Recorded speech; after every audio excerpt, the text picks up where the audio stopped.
Bonjour à tous, donc on se retrouve aujourd'hui pour faire les citrons confits. Donc j'ai dû me renseigner un petit peu avant parce que c'est la première fois que je vais faire les citrons confits au sel rose de l'Himalaya. Donc je voulais absolument être certaine que c'était sans problème et c'est sans problème. Et du coup je vais faire une petite parenthèse sur le sel rose de l'Himalaya parce qu'il a vraiment des vertus insoupçonnées, de l'importance déjà de ne plus prendre de sel de mer. Pourquoi? Parce qu'on n'arrive plus à extraire le sel de mer sans particules de plastique. Et la mer est vraiment chargée en métaux lourds et en impuretés.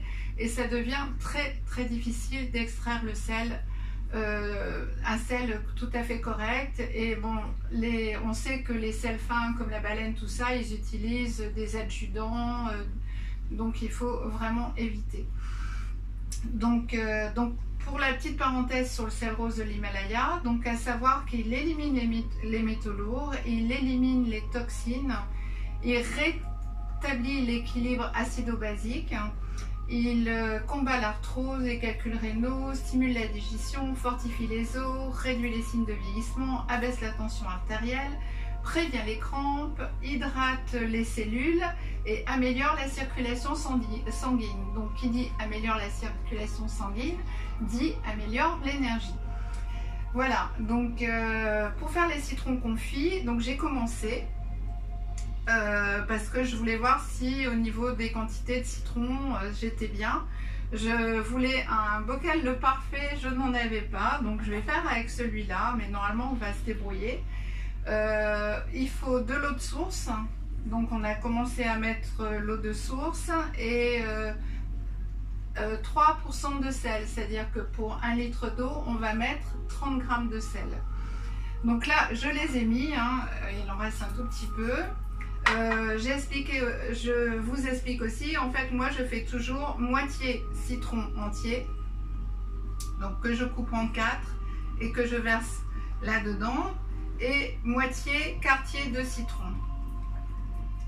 Comme ça, ça me permet le jour où j'ai vraiment besoin juste d'un petit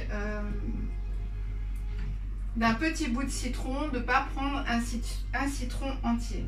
Voilà, donc après moi je prends le presse-purée en fait pour presser et avoir un maximum de jus.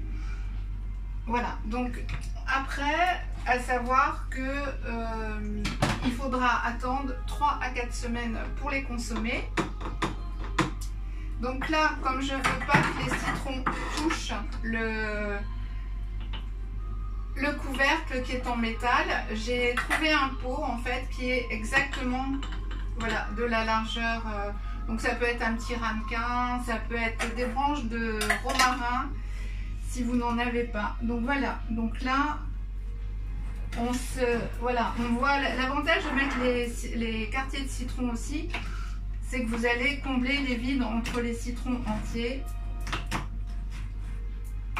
Alors là c'est un petit peu plus dur à fermer, mais on y arrive. Voilà, alors on va se mettre là parce que ça va déborder un petit peu, mais du coup on aura le vide d'air qui sera fait correctement. Voilà, donc là ça déborde un peu, mais c'est pas grave, il n'y a rien qui rentre en contact avec le métal. On ferme le bocal et on laisse à température ambiante pendant 3 à 4 semaines. Voilà, et au bout de 3 ou 4 semaines on peut commencer à en prélever. Après au frigo s'il fait un petit peu trop chaud, ou dans une cave, c'est sans problème. Voilà, j'espère que cette vidéo vous aura plu. Je voulais faire 2 vidéos sur le lacto fermenté, et en fait je me suis aperçue qu'il y avait quand même énormément de blogs, de sites où on expliquait comment faire le ferment lacté. Donc je vais m'arrêter là parce que moi je veux dire, même si ça fait partie de l'alimentation vivante, je préfère continuer les recettes en alimentation vivante. Donc et on va faire un petit dessert demain, on fera une crème brûlée. Donc crème brûlée crue.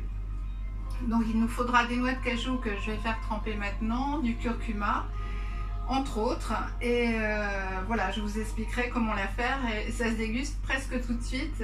C'est vraiment fabuleux. Voilà, je vous souhaite une magnifique journée. Prenez bien soin de vous. Je vous embrasse et à demain. Merci.